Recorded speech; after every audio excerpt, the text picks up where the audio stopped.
اعوذ باللہ من الشیطان الرجیم۔ پناہ مانگتا ہوں میں اللہ کی شیطان مردود سے۔ بسم اللہ الرحمن الرحیم۔ السلام علیکم ورحمۃ اللہ وبرکاتہ۔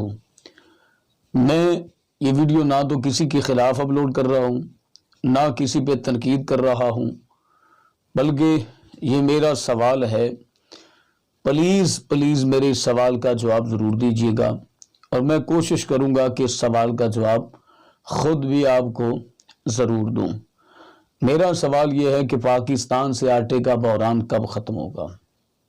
میرا ملک ایک سونے کی چڑیا تھی، لیکن ان مٹی کے بازوں نے اس سونے کی چڑیا کو نوچ لیا۔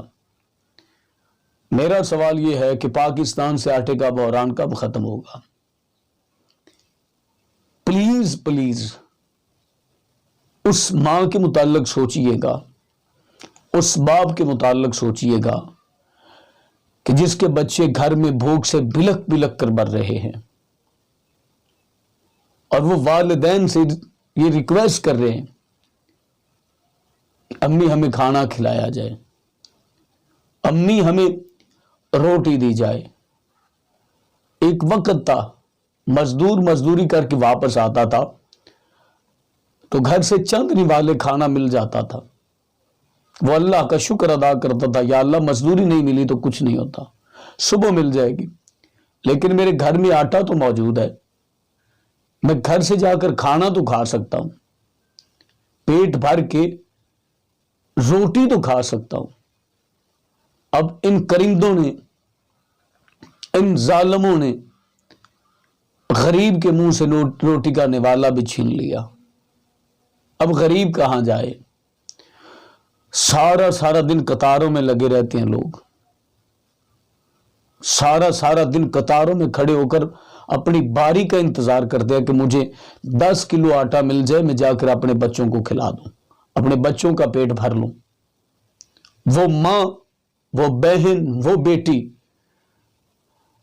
جسے شریعت اجازت نہیں دیتی،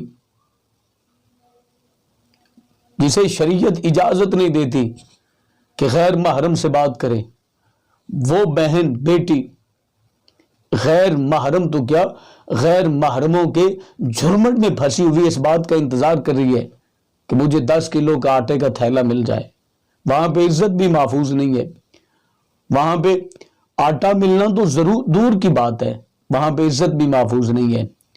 یہ میرا وطن عزیز ہے، میرا وطن عزیز کسی کا محتاج نہیں ہے، لیکن ان لٹوروں نے لوٹ کے میرے ملک کی یہ حالت کر دی ہے کہ اب غریب کے منہ سے نوالا بھی چھن جانے اس بحران سے میرا وطن عزیز کب نکلے گا؟ کیا کسی حکمران کے گھر میں آٹے کی قلت ہے؟ ایک ایسا حکمران دکھائیں کہ جس کے گھر میں آٹا نہ ہو، اور ہزاروں لاکھوں غریب ایسے ہیں جن کے گھر میں آٹا نہیں ہے۔ یار میرے گھر میں گندم موجود ہے، میرے گھر میں آٹا موجود ہے، میرے بچے کھانا تو کھا لیں گے نا، سبزی نہ صحیح چلیں ہری مرچ کے ساتھ کھانا کھا لیں گے، اور یار چٹنی بنا کے میرے بچے کھانا کھا لیں گے۔ آٹا تو موجود ہے نا، تو جس گھر میں آٹا ہی موجود نہ ہوئے، اس ماں دے کو پوچھ کے ویکھو نا، اس ماں دے کی بیتی ہوئے گی، اس ماں دے کی گزردی ہوئے گی۔ خدا دے واسطے یہ چیزاں بند کرو، اپنے کاروبار بند کرو، تے بھوکے نو کھانا کھلاؤ۔ کاش کہ حضرت عمر رضی اللہ تعالیٰ عنہ کی سیرت پر عمل کرنے والا ہمیں حکمران مل جائے، جس کا اعلان تھا اگر میرے دور میں، میری حکومت میں، میری دور خلافت میں اگر کتا بھی بھوک اور پیاس سے مر گیا تو مجھے اس کا بھی حساب دینا پڑے گا۔ اللہ کرے ہمیں کوئی حضرت عمر جیسا تو نہیں آ سکتا، لیکن ان کی سیرت پر عمل کرنے والا حکمران مل جائے۔ اور آج لاکھوں لوگ بھوک سے مر رہے ہیں، لاکھوں بچے بھوک سے مر رہے ہیں، کسی کو کوئی خبر نہیں۔ کہاں چلے گئے وہ غریب کے حامی؟ کہاں چلے گئے وہ غریب کے جو غریب کی حمایت کرنے والے تھے، جو کہتے تھے ہم غریبوں کے ساتھ ہیں، ہم غریبوں کے ساتھ ہیں؟ آپ غریبوں کے ساتھ ہیں، اس میں کوئی شک نہیں، کوئی دو رائے نہیں، لیکن آپ نے غریبوں کے ساتھ رہ کر غریبوں کا یہ حال کر دیا ہے، اور میرے وطن عزیز ملک پاکستان کو تباہی کے اس دھانے پہ لا کر کھڑا کر دیا ہے۔ اب اس وقت بحران ختم ہوگا جب غریب اور غریب کے بچے بھوک سے مر جائیں گے، اس سے پہلے یہ بحران ختم ہونے والا نہیں ہے۔ دوستو، میرا مقصد کسی کی دل آزاری کرنا نہیں تھا، میرا مقصد غریب کی آواز بننا تھا۔ خدا کے لیے اس ویڈیو کو زیادہ سے زیادہ شیئر کریں۔ اللہ حافظ۔